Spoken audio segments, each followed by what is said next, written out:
Dr. Lewis's experience is far and wide.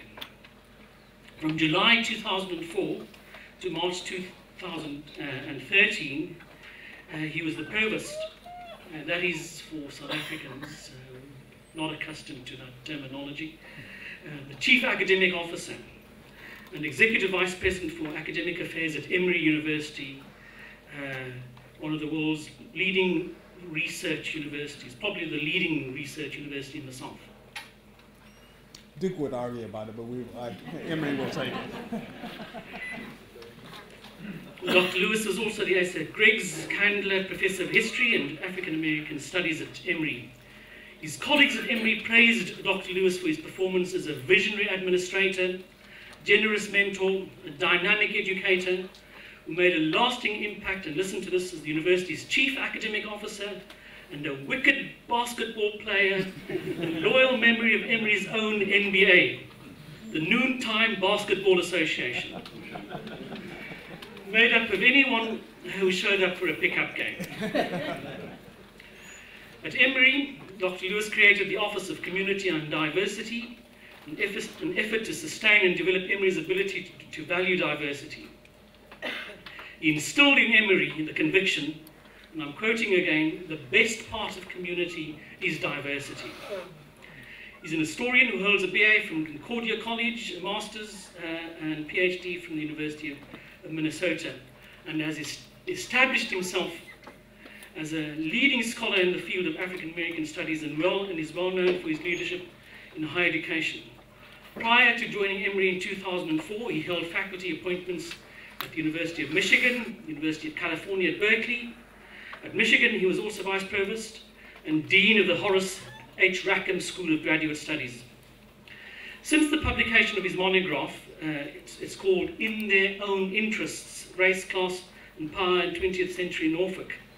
He has co-authored or co-edited 6 books dealing with the contemporary history and social status of African Americans. These include co-authorship of the widely acclaimed Love on Trial, An American Scandal in Black and White with Heidi Artezone, and the historically vital Defending Diversity Affirmative Action at the University of Michigan. Dr. Lewis will talk to us tonight, and I'm very proud that he's able to be with us here at the beginning of his tenure at Millen. Will talk to us about the debates around exactly that issue, where the debate is going in higher education in the United States. Thank you very much, Dr. Lewis. Thank you for that very, very warm introduction. I was on campus today and had an opportunity to spend quite a few hours talking to faculty and colleagues from various departments and programs on the UCT campus, and was recalling with Stuart the very first time I came to this campus was 1991. And so this is my 5th trip to South Africa, a 4th trip since that time, so 5 trips in all. But it's still incredible to think about the intervening 25 years when I first conceived of coming here, and certainly the last 22, now going on 23 years.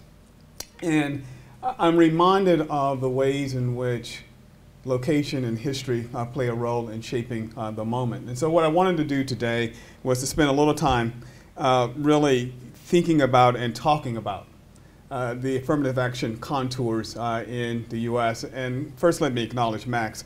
I know he wanted to be here, and he realized when we considered this opportunity he was going to be in Nigeria, and then thought about the appropriateness of having me give a chancellor's lecture when he was somewhere else, vice chancellor's lecture when he was somewhere else. And I assured him if he was okay with it, I would be okay with it. And so, and I understand there will be a taping, and so he'll have to look at it in the conventional way of today's world, in his own form of YouTube. And so a university version. When Max and I were in my offices in New York, we were talking about really, in a really deep and reflective way, the history of race and opportunity, the ways in which we think about equity in our respective countries. And as we talked across the table from one another, we realized that it was possible for me while I was here to first start in a monologue, and hopefully that monologue could quickly turn into a dialogue. And so what I hope to do is to go over some major themes in a short period of time and then open it up so that we actually get to have an opportunity for a dialogue. Now, the topic of affirmative action is rather large, spanning economics and politics, sociology, criminology, education, housing, and a wide range of other topics. And in the United States, after 2.5 centuries of slavery and another century of segregation, the policy remains anything but settled. Think about it. When we talked about the idea of what it means to actually maximize opportunity across the fault lines of race in hopes of achieving equity as well as equality, the first time around, it was still an analog world. What do I mean? That in some ways, to understand it required you to be in that place and to experience it in real time. But we've entered the digital world and the digital era.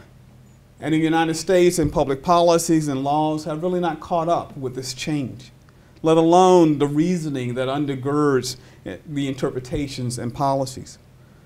Race, as we know, has no geographic boundary in today's world. And social policy in the United States has implications for citizens well beyond its boundaries. An example, in fact, of the change in the digital era is the flow of information, which moves around the world in seconds. So while here, I have anxiously consulted my many electronic devices, knowing that in any day now, the United States Supreme Court will decide the Fisher case, the latest chapter in a legal battle over affirmative action in the United States. And no matter the finer points of that decision, many of us in the United States sense that its rendering will have transnational implications, because it would be yet another step in a chapter about how the U.S., one of the most powerful nations in the world, talks about and understands the questions of race, equity, and equality.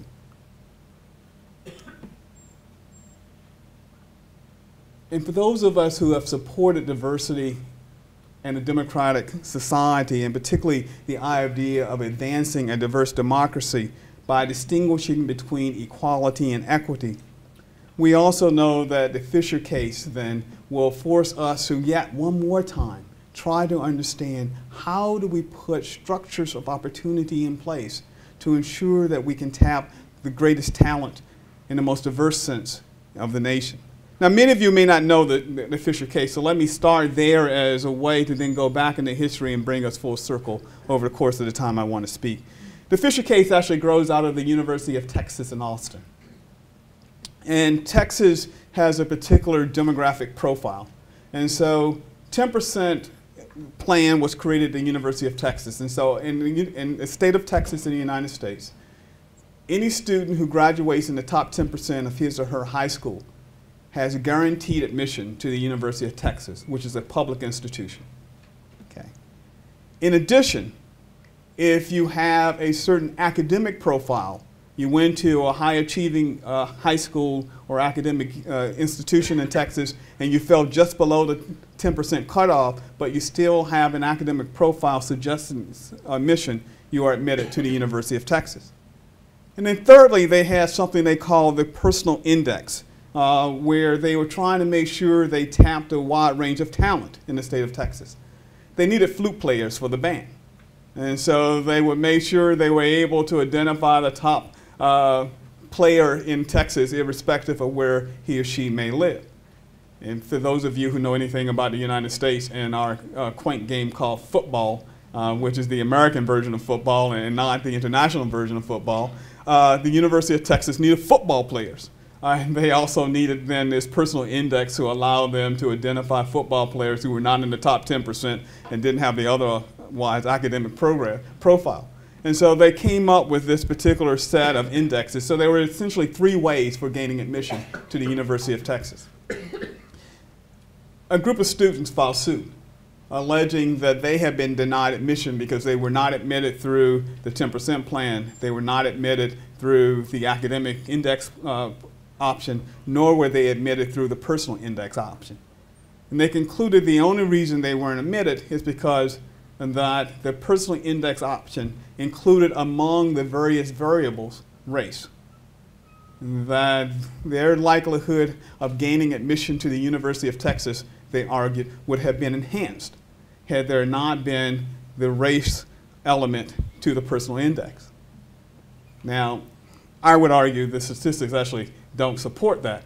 But to everyone's surprise, after the U.S. Appellate Court decided that the University of Texas was legal, that is, in 2002, 2003, the U.S. Supreme Court ruled in a case coming out of the University of Michigan, Grutter, that race could be one of several variables in an admissions process in public institutions in the United States. The U.S. Appellate Courts concluded that indeed the University of Texas had met the Grutter standard. They were using race not as a single variable, but as one of several variables for admission. And to everyone's surprise, the U.S. Supreme Court decided to take on the case nonetheless.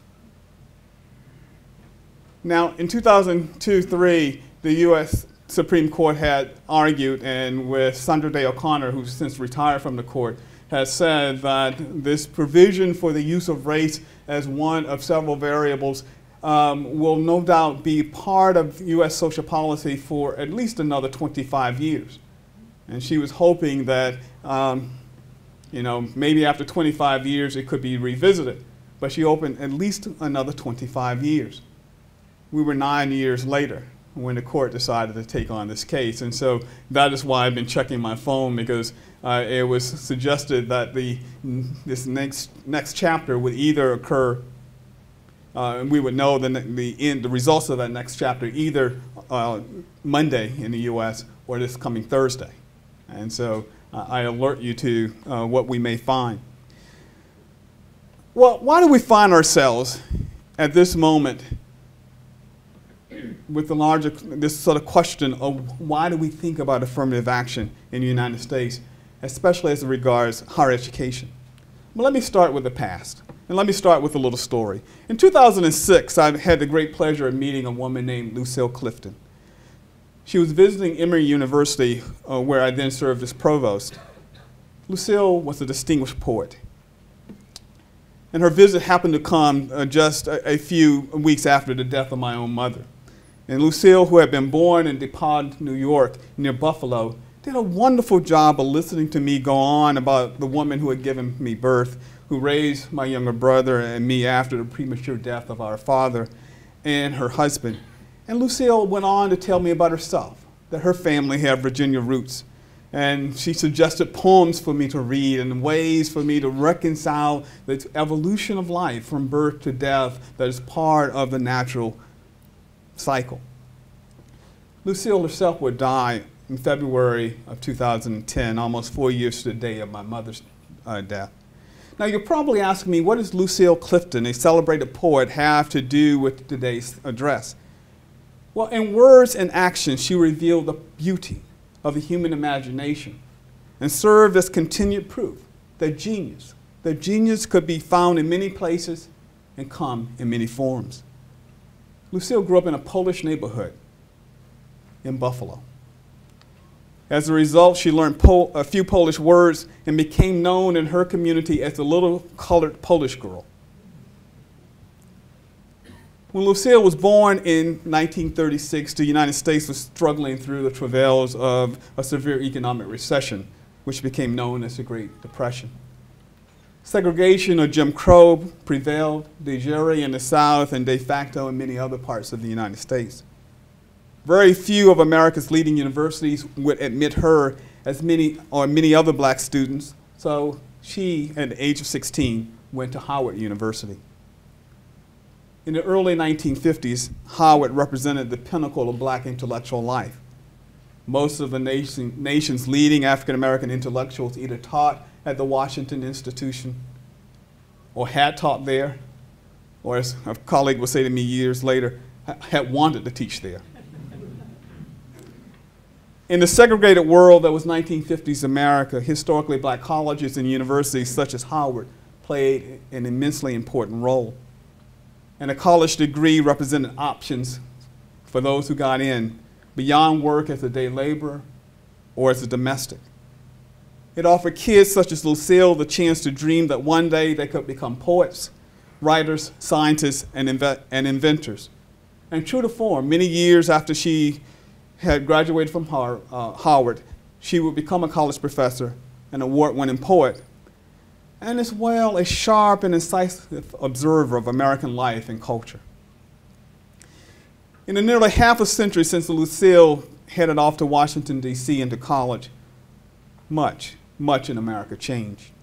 Most notably, the legal prohibitions on interracial relations. Nearly 60 years ago, May 17, 1954, the U.S. Supreme Court tackled one of the most vexing issues in American life, the question of whether black and white kids should be allowed to attend the same schools. Now, since the end of the Civil War, local municipalities had effectively segregated all aspects of life. And when the Supreme Court ruled in 1896 in the Plessy decision, which established the principles of separate but equal, it also then really reaffirmed the idea that the Constitution could be leveraged to provide some with certain privileges and others with other rights and privileges. Then the Supreme Court would rule in 1954, and here's where Justice Earl Warren, the former governor of California, who had done many things in his life, among them interned Japanese Americans during World War II when he was governor of California, Justice Warren would write the opinion for the court. Now, this case came out of the states of Texas and South Carolina, Virginia, and Delaware.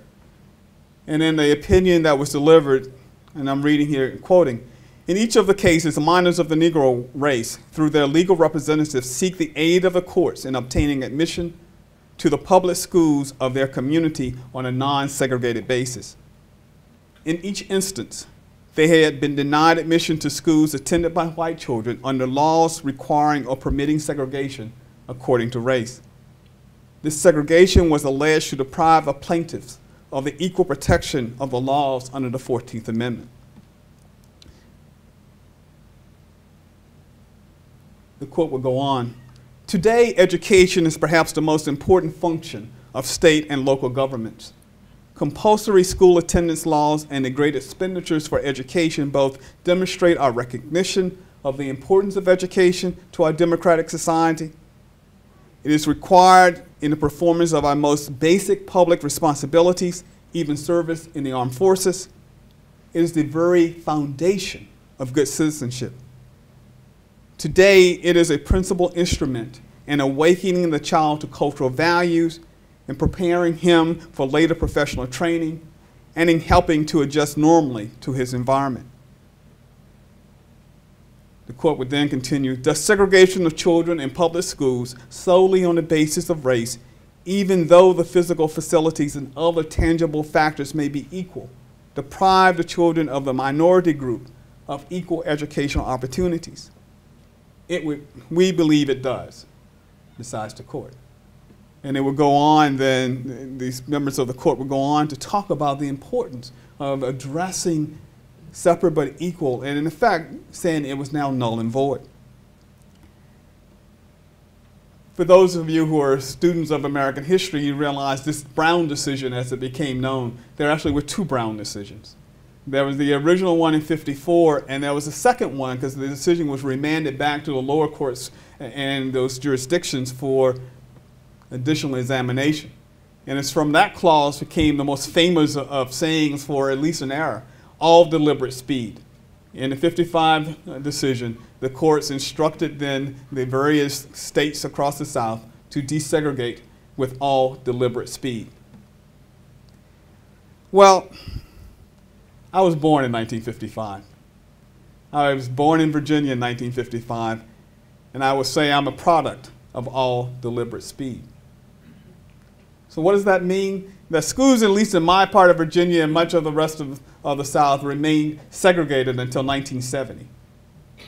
And so from 1955 to 1970, basically the schools remained segregated. It was 1970-71 where they began the real most effective chapter in desegregating schools in the South. All my classmates were black, and until I was in the 8th grade, so too were my teachers, except for Mrs. Estrada, a Filipina, who was deemed too colored to be allowed in the white schools. In the fall of 1971, my sophomore year, I entered the world of desegregation, and the school I attended broke down this way: 45% African American, 55% white. It was in Chesapeake, Virginia. And there I gained a perspective on the Brown decision that I and most of my colleagues have failed to stress in the history books that we've written, but have implications for contemporary policy. Typically, this chapter is told as a case in the search for equality. But I actually think you can talk about it as not just for a search for equality, but also a way to begin to talk about how do you build a diverse democracy. How do we understand the elements that go into building a diverse democracy? After all, sitting next to me in my classes were the nephews and nieces of the Grand Dragons of the Ku Klux Klan. And we knew this because we talked about it and they acknowledged it. And so, there's a way in which there were competing visions of America. And they were in play on the schoolyards and then the various boardrooms and other parts. My 10th grade geometry teacher used to regale us with stories of the good old days on the plantation. Although this had nothing to do with geometry, one, and two, at least half of her class disagreed with her about the good old days. Now, I tell these stories for one simple purpose. Education has been part of ground zero in the battle over whose vision of America would prevail. And it continues to be. And it forces us to ask, when we go back to the Brown decision, who are the intended beneficiaries? Who were to have benefited from the desegregation that flowed from the Brown decision? Black kids? White kids? Brown, yellow, and red kids when we use the color schemes of America? I would say a quick read of the historical record and the accompanying social science data that supported the conclusions reached in Brown will lead you to believe that without question, black kids were to have been the beneficiaries. Their systematic exclusion prompted the court to rule separate but equal was unconstitutional. Desegregated schooling was to be a benefit for black kids. And we see some results. One indicator is the percentage of students going to college and university after 1960. And in fact, if you look at the period between just 1983 and 2003, just that 20-year period alone, the high school completion rate for African Americans jumped from 68% to 76%, according to a report submitted by the American Council for Education. Since 1978, the college participation rate has grown from 11% to 14%. Now, all of this is to say that while the primary focus may have been on African Americans, we realize that that's not the only part of the story. One of the things that also occurred when you start looking at both college attendance and graduation rates is that something else was occurring in the United States at the same time. One was resegregation.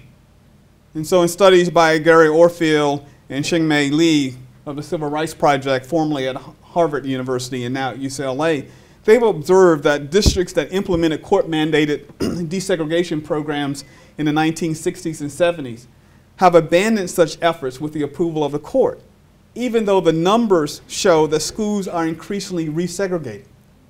And so one of the things, if you look at the data in the United States, more and more urban districts are more segregated now than they were in the late 50s and early 60s. It's one of the conundrums that we face as we think about how to create an active, if not an affirmative, social policy in the United States.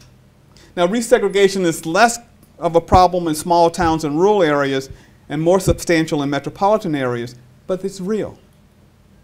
And except in the South and the Southwest, white students, who account for 60% of public school attendees, have little chance of interacting with black or brown kids by attending public schools.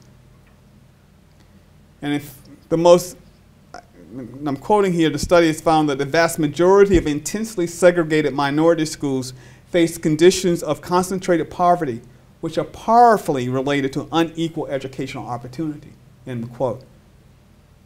So the issue is not just segregation, but the unequal distribution of resources. These findings return us to the question of who was to have benefited from desegregation and integration. Harvard University Law School professor Lonnie Grenier has noted the Brown decision was silent on the benefit for whites. But if you go back to those cases leading up to Brown, the lawyers and their experts address this issue directly.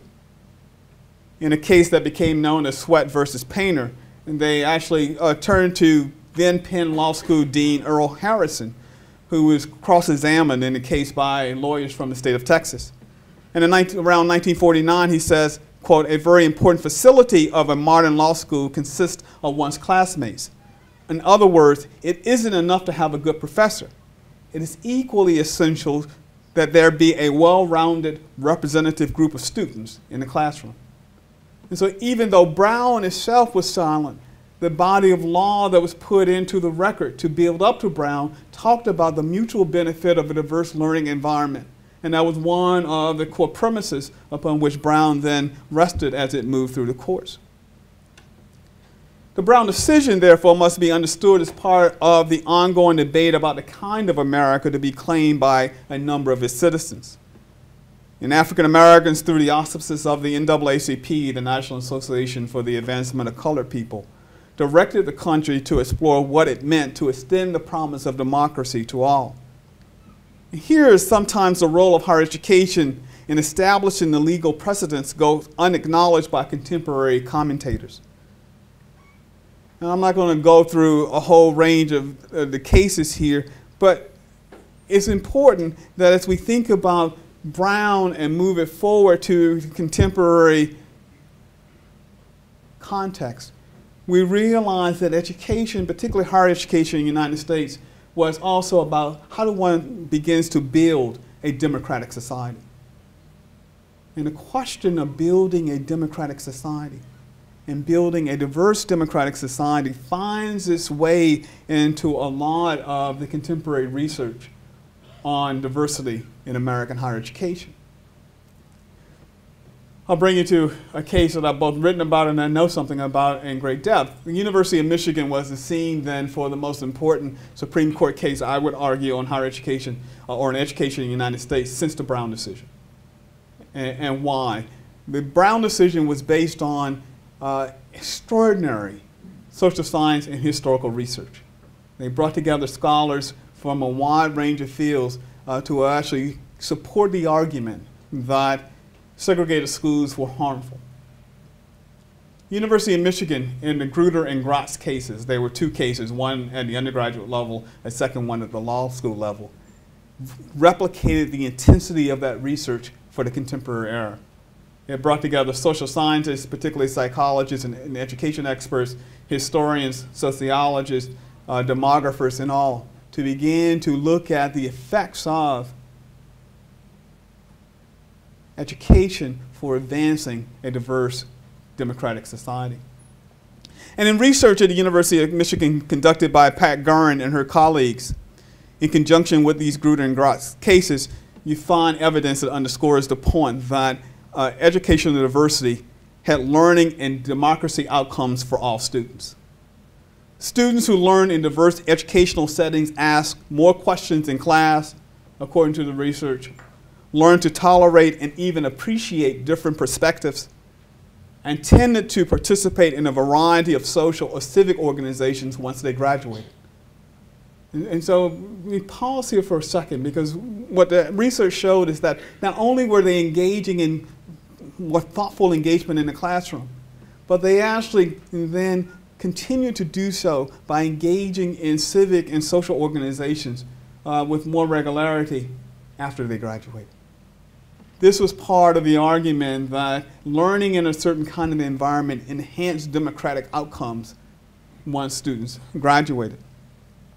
Now, it may have taken much longer for the elements of this engaged learning to take effect had it not been for the understanding, too, that it required intentional action on the part of the university. It was not just enough to have people sitting next to each other. You actually had to develop programs that actually required individuals to think in different ways, to interrogate the ideas that they held deeply, to actually imagine that what they learned inside of a university had application for the things that went on in the various communities that surrounded those universities. This is 1954 into 1970, 71. In the US, this chapter of Brown and what Brown led up to is important to understand as one of the longest chapters. The all deliberate speed phase in American history lasted then for a good 16, 17 years. The shortest phase actually was the race affirmative action chapter in American history. Race conscious affirmative action chapter in American history. If you think of it, it was actually only lasted from 1970-71 to 1978. Because in 1978, in the Supreme Court, in the Bakke decision, would give birth to the diversity argument.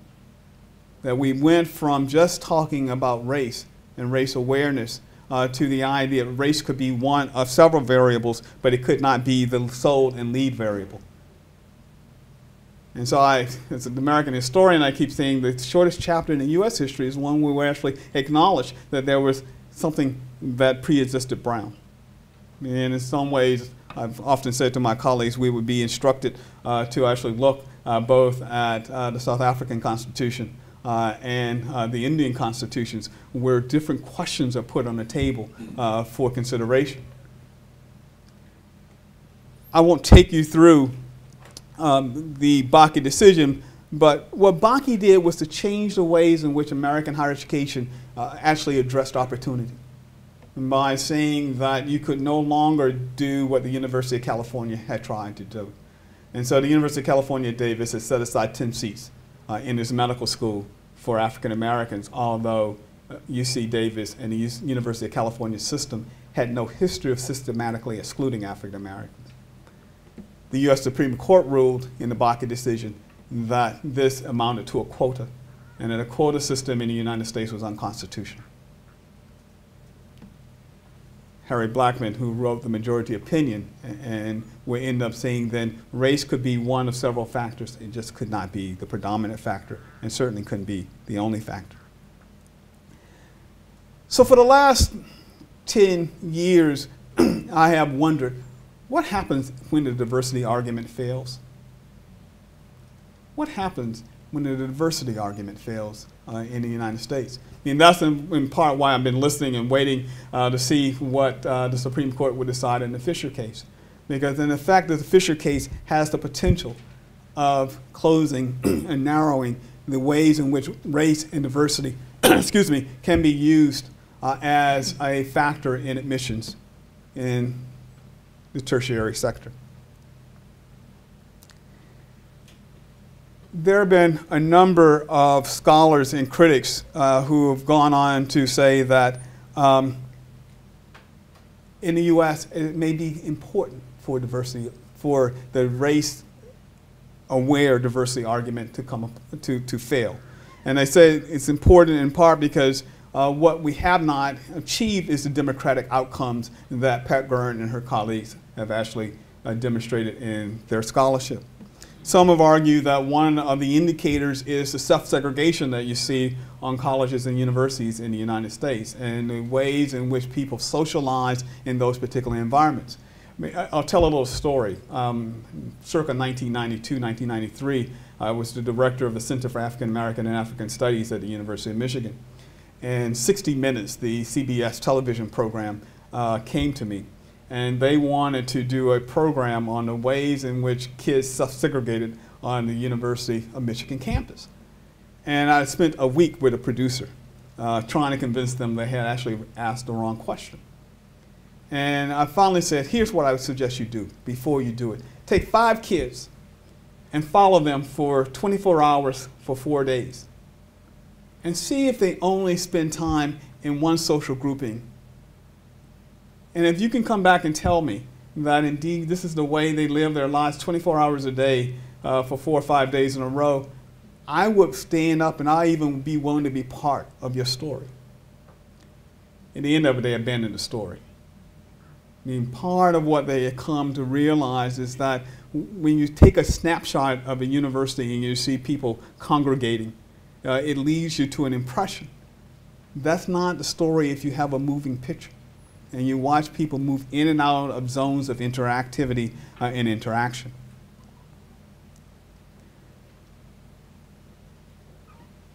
It's also the case that part of the challenge in the United States is that we struggle to talk about race. And so the most difficult conversation in the US remains the conversation about how to talk about race in the contemporary life. And you find that then coming back in other kinds of social policy. So the University of Michigan will prevail in the Grutter and Gratz case, and as a result, institutions across the United States were able to use race as one of several variables in the admissions process. The state of Michigan, however, there was a referendum, and a referendum called Prop 2, or the New Civil Rights Initiative, as it was called, sought to eliminate the use of race and gender as factors in college admission.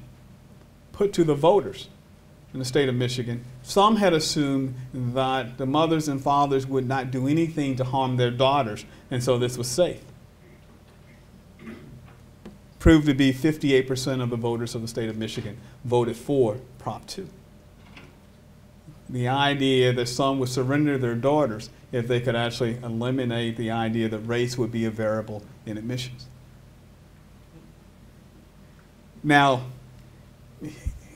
it's powerfully important for us as we talk about the contours of affirmative action to realize that in some ways what may result, and I'll jump to a final point and cut out some of the text here, but what we may actually find ourselves is actually in a very important moment. Because if the Fisher case ends up going the way that many of us believe, which is they're going to restrict down to it makes it almost impossible for us to use race as a variable in the admissions process at selective universities and colleges. And I underscore here selective universities and colleges. Really the debate over access in the United States is not about access to higher education. We still have more seats than there are students applying for those seats. And that's why we've been able to actually import enough international students over the last several generations to continue to populate our campuses. It's really about who gets to go to the most selective public and private institutions in the United States. And so if you realize that your likelihood of getting in is 10 to 1 or 15 to 1, that's when folks become interested. My late colleague Kermit Hall, who was at that point president of Utah State, wrote a piece in the Chronicle of Higher Education in the United States saying, we have no problems with admissions at Utah State. Anyone who applies can get in. And Kermit was absolutely right. And so if we come back to then this question about in this post-racial America, post-Barack Obama's presidency America, how do we think about what will happen? The real question, I think, for us to encounter is, what happens if the diversity argument fails? Will that force the U.S. into a much broader conversation about race? Do we actually go back to that chapter that was short and aborted between 1971 and 1978 to ask a different set of questions about how we create this diverse democracy? Do we then turn to other examples from around the world to ask questions about how you create a constitutional context for thinking not just about equality, but about equity?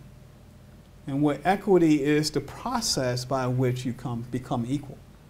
And I'm reminded of this. There was a story that Benjamin Hooks used to tell. And Ben Hooks, as some of you in this room know, at one point was the head of the NAACP. And he'd grown up in Tennessee. And he used to tell the story. He says, what gets confusing in the American language system between equality and equity can be actually summarized in a foot race. And he says, if you look at a track, in the old days, according to Ben Hooks, everyone would line up in the same place and run the 440 because it looked like it was equal. Until someone actually did the measurements. And you came to realize that the person on the outside lanes, starting in the same place as the person on the inside lanes, actually was running a different distance.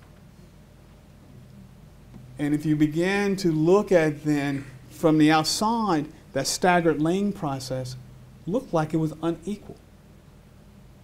But in some ways, you end up recognizing that there are structures and forms to every race that's run.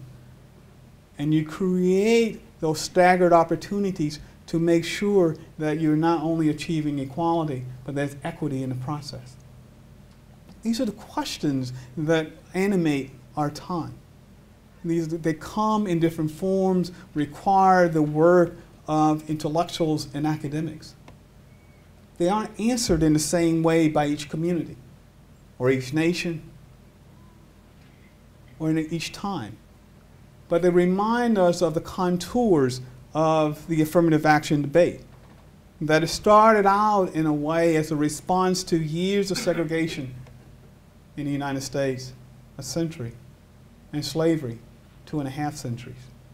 And that became a set of policies to respond to the immediacy of the end of that event, or those events or periods, only to be recognized that as we move forward, there had to be other kinds of ways of addressing then both equality, equity, and the building of a diverse democracy. Some would say at this particular point in time that in the U.S. the demography will take care of it all. By 2050, it is projected that the United States will be majority non-white. And we see trends. But if the goal of education is to not only create opportunity for encounter in the classroom, but a learning environment that enhances the likelihood that individuals will be active members of their communities and seek to raise the important questions and make the key discoveries, then we realize that in some ways it's not just enough to say demography will take care of it all. That we have to have social policies in place that continue to raise the specter, that intentional human action requires structured opportunities for engagement. And in this period between now and 2050, the debate will continue to rage in the United States over what should be an effective affirmative action policy. And as we pause at this particular moment and hold our breath as the Supreme Court rules yet one more time, we're reminded that it is hard to conceive of a world in which we don't talk about the saliency of race. All the more so in this era of the human genome, where we can say with great precision that 1/10 of 1% of human variation is all we're talking about when we talk about that concept that we refer to as race. But that 1/10 of 1% has had a disproportionate weight in human history. In the 17th, and 18th, and 19th, and 20th centuries. How do we think about, how do we talk about, what language will we use to engage that 1/10 of 1% of human variation in the 21st century? And so I leave you with this observation. No matter what the next chapter, or let's say it differently, no matter how one thinks about the next chapter in American history and the contours of the affirmative action debate, the ways in which the U.S. shapes that conversation will have implications for the rest of the world. And it's important that as you sit here in South Africa, that you not only pay attention to the questions that are posed, that you offer your own answers. Because as we look ahead in the 21st century, it is a global community that will ultimately help shape the U.S. definition. More so in the next 10 to 15 to 20 years than has ever been, I think, understood in my country. And so I wanted to set out a few points with a monologue that hopefully will lead to a dialogue and a conversation. Anyway, thank you. Thank you for your attention, and thank you for being here.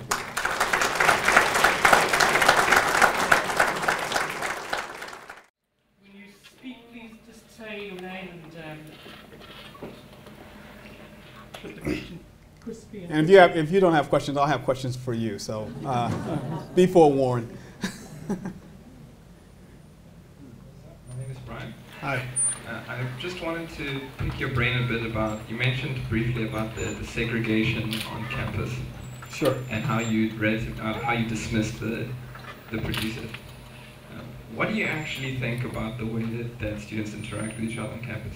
Are you saying that there's no segregation? No, in fact, I think there is segregation, but I actually think it is temporally bound segregation. And so what you end up, years ago I made use of a concept and redefined it called congregation. And so what you end up finding is that students will congregate in clusters of affinity groups that allows them for particular moments in time to assert, in some instance, a sense that they were either in control or the vectors of power were a little different. But it's, in my view, an incomplete picture to believe that most individuals on campus only live in those communities 24 hours a day, 7 days a week. They're moving in and out of classes, different kinds of study groups. I mean, so if you freeze, and the studies in the United States have been frozen, looking at where students congregate when they're sitting in the cafeteria for dinner or lunch. Beverly Tatum, who's the president of Spelman College, has written a classic book on why do all the black kids eat together or sit together. And what Beverly has discovered is that indeed the lunchroom or the cafeteria is one setting. The study hall is sometimes a different setting. The library is a different setting. Working on group projects is a different setting. And you actually need to if you're going to talk about this, really think of the university not as just a frozen frame in a moving picture, but it's that moving picture. And that's really the point. But I've been living in South Africa for about the last 3 years, and okay. I actually worked briefly as an admission officer at a big American university, so I got a sort of inside look at how the admission process works from that perspective. And what I noticed is that there were a lot more qualified applicants than there were seats at the university, and which is also the case at a lot of schools here, such as the University of Cape Town. And so I came to stop thinking of this process as a pure meritocracy, meaning the most qualified students are admitted and the lesser qualified students are disregarded. And I started thinking about it as a process of creating a community. Absolutely. And we started to think about this as a question, what type of community do we want to create? And we value diversity in that community, so we prioritize that. My question to you is, why do people, in your opinion, have such a hard time accepting that version of college admission and instead insisting that it should be a straightforward competition between this person and the next person? Thank you for your question. It is a very, very important question. Let me start with a disclaimer, and which is, in the last year, I've actually joined the Board of Trustees of ETS, the Educational Testing Service. And so part of it is this notion that there has to be a way to discern who's qualified and who's not. And so if you go back to the University of Michigan cases and the Gruner and Gratz cases, the University of Michigan argued that every student who was admitted was qualified. And so the real question was who among, or at least let me say it different, not admitted, but every student who they considered for admission was qualified, and ultimately every student certainly was qualified. And so then the question becomes, should a university have the right to shape a class? And I think what many individuals struggle with is that there's somehow one or two variables that will determine who is more warranting of being able to sit in at various universities. And it's not, I mean, to your point, most of the students who are admitted certainly have the credentials. And then you're looking for those who have other things to add to round out a class. And when I was at the University of California, Berkeley, back in the 80s, at that point the University of California had something called a special admissions program, and where it would allow us to find students who came from the rural parts of California, because we realized that was important to rounding out a class.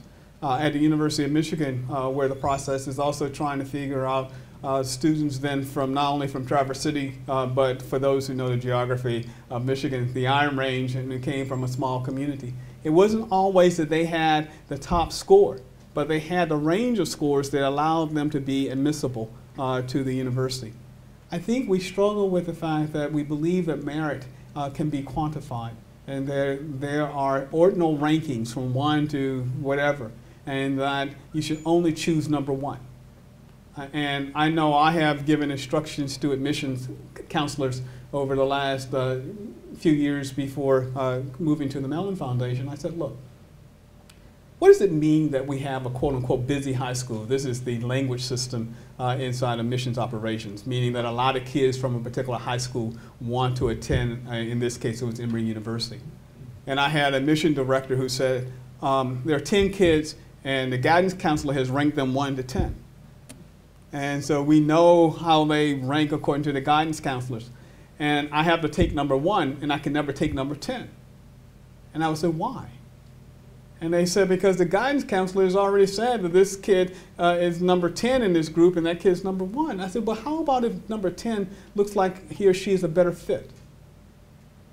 They all qualified, and we think about the one who actually will add the most to the community.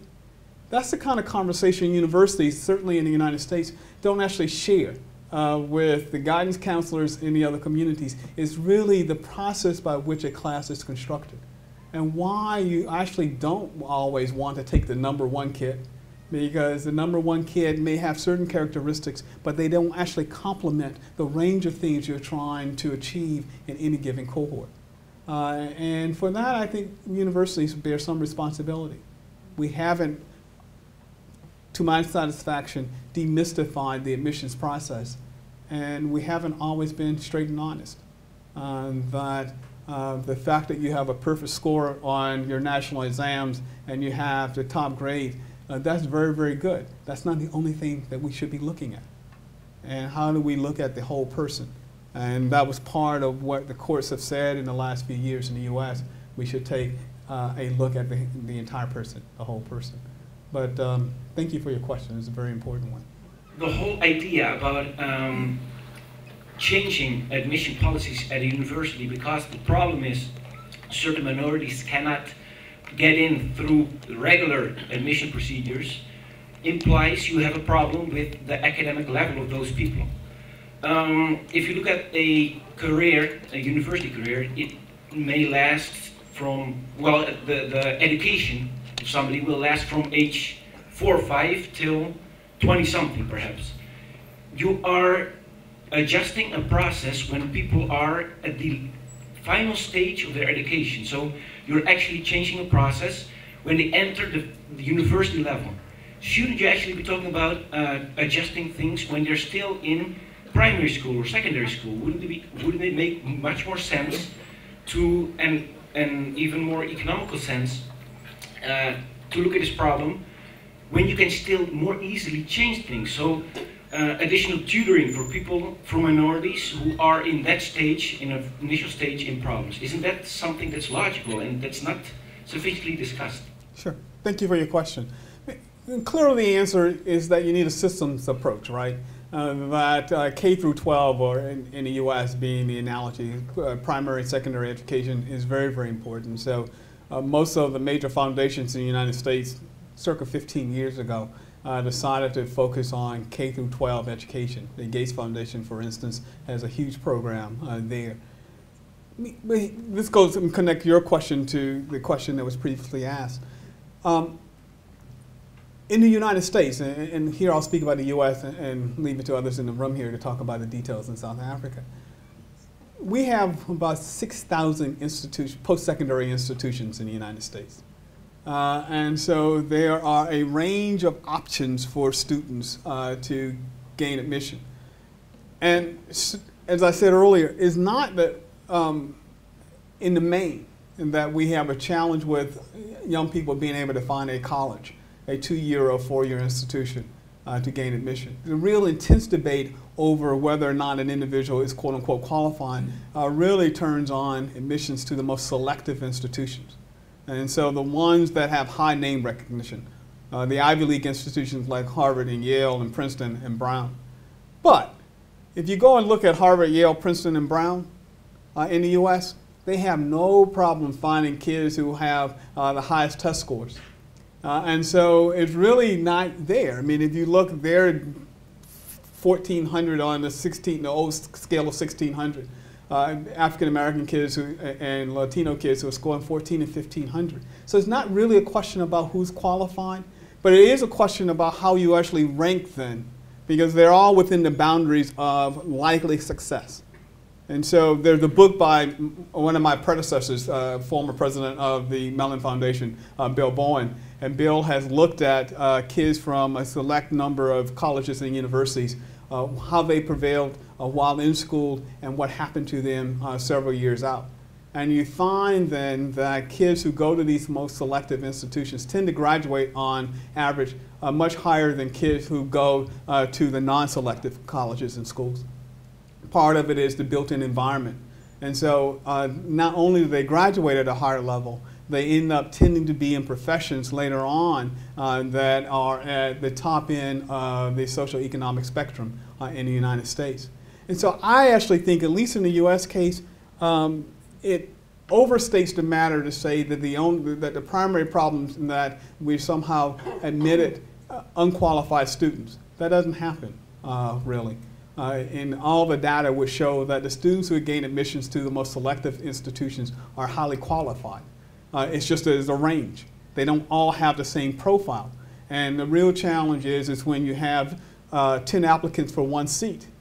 How do you, and I'm going to say this in most neutral ways, but how do you effectively discriminate? Because you really have a whole range of choices. It's not that you're engaging in discriminatory behavior. It's that you have to figure out then what you want an individual class to look like. And do you want it all from one community or another community? And so, I mean, others here can speak to the South African example more, but I think we've actually moved beyond that question in the United States. So much so that I'll add a historical footnote, that the opponents of affirmative action, when it went to the Supreme Court in the Michigan example, did not debate whether the students were qualified. They agreed that the black students who were being admitted to the University of Michigan were qualified. It's actually in the record. I mean, they just didn't like the idea that race should be a variable. I mean, they was very explicit, said, no, the students are qualified, we just don't think you should take into account their racial background. And so it's a different moment, at least in the evolution of the public policy and social policy debate in the United States. And my retort to those who were in that case, isn't it odd to imagine that the only time race won't be noticed is when a young person is being admitted to college? It's noted everywhere else from the moment you're born, because in many places in the United States it's still noted on your birth certificate. And it is noted sometimes on public documents like your driver's license. It's noted in certain parts of the US even on your death certificate. And so birth, during young adulthood, and death, but not when you're seeking admissions to college. Seems odd in a certain kind of way. And so that's the moment of conversation and debate as we try to figure out why access to this particular domain is so different. And what is it about power that makes people more fearful of that particular sector and that particular moment in life than any other moment in life? I mean, it's an open question that we'll have to keep considering. You spoke, the issues are around admission and selection. I'd like to hear some of your thoughts around once these kids, and especially black kids in South Africa, are selected to come to university. Your thoughts around support programs, your thoughts about support programs to assist them to deal with them being at university. Great, thank you. One of the divisive factors, even in a diverse setting, is the socioeconomic status. Yeah. So we have students here who come from the remotest areas and with a disadvantaged schooling. And we're mixing them in a residence system. I come from the residence system. We're mixing them with students who come from the plush suburbs of the big cities and, you know, private school, that kind of setting. Now they come here with their own interests, and it's a huge obstacle to overcome. I mean, we try culture evenings, we try all sorts of things to get them to interact. There are some of us who believe we shouldn't be doing anything. We should just let them spontaneously get together. I think there's some merit in that argument, but I'm not going to argue that here. But these are a huge obstacle we have to overcome, because students tell us directly to our faces, well, I come from Johannesburg, you know, I mean, I have different interests. Why you want me to sit at that particular table at dinner? They're not my friends. So it's a huge problem. Zola is my name. Just two questions. I hope I heard you correctly when you said social policies would be the way to go in addressing the issues we are dealing with. If that's the case, we need people with the right heart, right mind, commitment. We need monitoring. We also need sanctions, you know, to make sure then the policies become a reality. And finally, there's an issue of economics, because you cannot enforce those rights, you know, that would be enshrined in that policy if you don't have the financial resources, because legal costs in this country are exorbitant, and poor people find it difficult then, you know, to channel that. Secondly, would you also say there is a correlation between the reversal of the gains that have been made in higher education, but also in other spheres of life, with who sits on the bench, be it in the Supreme Court or in any other court? Thank you. Ian Scott from this university. Just to say, I want to strongly endorse your point about what is defined as merit is absolutely crucial in our circumstances. It's a big topic. Just 2 points. By and large, South African higher education selects students on the basis of one set of examinations, the school leaving examinations. And that is regarded in many people's minds as absolutely the indicator of merit. So in disputes, you will hear this student got 3 C's and a D, and this one got 2 C's and 2 D's. There's no argument about the merit. In my mind, that does not make sense for 2 important reasons. First, that the instrument itself is not necessarily designed, and we know it isn't, to predict how well somebody is going to do or benefit from higher education. That to me is the important word, benefit from, and the community to benefit from. It's not an SAT, and that's controversial enough. Okay. The second thing is, in our view, and I come from an area where we have provided student support, what we see with people is a trajectory. They are moving, they are dynamic, they are changing. So that school leaving exam comes at a moment. You take a snapshot, and there is no indication of the trajectory, how far different people have come, which way they are going.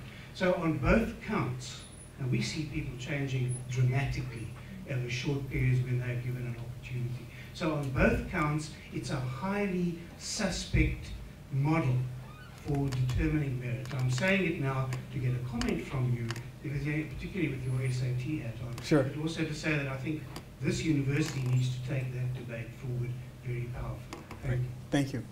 Let me see if I can answer the range of questions, and thank you all for each of your questions. Clearly, when you think about what it means to be on a college campus and you're bringing young people in, and you're recognizing that they have different socioeconomic backgrounds, they've had different access, or in some cases differential access to the various elements that will predict success in an environment like a selective university. And so in that case, then I think it's important for us to always create programs that are going to ensure the success of our students. And so the U.S., and I'll give a concrete example. In the 1990s, the number of universities in the United States created something called the Undergraduate Research Opportunity Program. It was designed to actually help first generation, low income, mostly minority kids to get a foothold in the university, because some research has shown that kids who actually engage in research in their first year tend to have a better success record. And what we discovered was, and what was interesting, what we discovered was is that that was indeed the case at the University of Michigan, and we tested it over time. But it was also the case that we realized this is a program then that could benefit all students. And so a set of experiments that began with first generation students of color became a program that then was extended to the entire student population. And I use this example to talk about, so if you create programs for one group of students, you may find there are outcomes that are beneficial for all students. And so institutions will have to continue to experiment and raise the question, what's our commitment to the students? It's always been my view that once you've admitted the student, you've already decided that he or she has a probability of success. And then the institution has to structure itself to enhance that probability. And that the old notion of looking to your left and looking to the right and telling a group of kids on the first day that one of you won't be here, hopefully is no longer part of the ways in which we organize learning. I mean, because in some ways, if you thought that kid shouldn't be there, you shouldn't have actually invited them to come. I mean, in the first place. I mean, that really is my perspective. It's not that time that you're actually trying to get rid of students. It's really that time when you're trying to figure out how to develop students. I mean, social economic differences certainly prevail. But we were having a conversation earlier today about online learning, and particularly the massively open online courses and MOOCs, and the ways in which online learning will transform higher education both here in South Africa and around the world. And we realize that more and more students will come into an environment where there may be differences in preparation and background upon arrival. But, and this goes to the socioeconomic, there's something in fact important about the socialization process of 18 to 22 to 25-year-old period where you're actually meeting people for the first time. And so it's not just the low-income student who is struggling and looking at his or her classmate who has come from a community of wealth. But my guess is if UCT is anything like the universities in the United States I'm familiar with, many of the upper-income students have never actually had to share space in their lives. I mean, the first time they actually realize that they have to actually deal with another person in a small room is when they come to college. And that there's a new set of learnings and socialization that comes as a result of that kind of proximity. And when you ask different questions and you have different experiences. So there will be friction as people are discovering new ways of interacting. Should some of that friction be organized? Probably. Should some of that friction just occur naturally? It has to. I mean, it is 18 and you're sitting in a dorm room and you're up until 2 o'clock in the morning trying to figure out how the rest of your life will take shape. And that is part of the learning process. But as we know, there are institutions that play an important role. And so in the US, clearly the courts have played a predominant role in shaping social policy. I was sitting with the former dean of the law school at Stanford 2 weeks ago out in Seattle, and he kept saying to me, I mean, this is the former dean of the law school at Stanford, mind you, said, I don't know why people pay so much attention to the US Supreme Court. And he said this to me 2 or 3 times, and by the third time he really had my attention. I go, what do you mean? And he says, there are ways in which the courts have shaped social policy without fully understanding it. And what's been the most remarkable part about American democracy is the ways in which individual citizens allow them to say it without challenging them in some profound way. It may be that in the near future, at least in the US context, people will begin to challenge the fundamentals of understanding when and how effective social policy improves the democratic outcomes in the U.S. But we have to shape those conversations. I mean, after all, our U.S. Congress is now pulling money away from the study of political science because they don't want to actually know how people vote. I mean, this is serious. I'm not making this up. And President Obama actually acquiesced because he needed a particular bill passed, and so he acquiesced. And they withdrew money from the National Science Foundation for political behavioral research. I mean, these are real questions when you have then various branches of government acting in ways that seem detrimental to the whole notion and power of a democratic society. And then the last piece, and I'll conclude with this and with a thank you. The last part of it is that when we look at and think about institutions, a healthy institution is one that is willing to interrogate itself. And sometimes the most difficult things to deal with are those questions that are most pregnant with a whole range of possibilities. But I would hope that the University of Cape Town would always continue to be what I've experienced it to be, a living institution made up of individuals who are prepared to step back and say, what program should we create for black kids? What things should we do to ensure that social economic behavior is taken into consideration both at the admission stage and upon arrival on campus? How do we make sure that we hold our leaders responsible for their actions and their words? And how do we continue to believe that the process of improving and creating a diverse democracy is a never-ending process? That is not an event, it's a process. And indeed, we have not perfected that process yet. Thank you.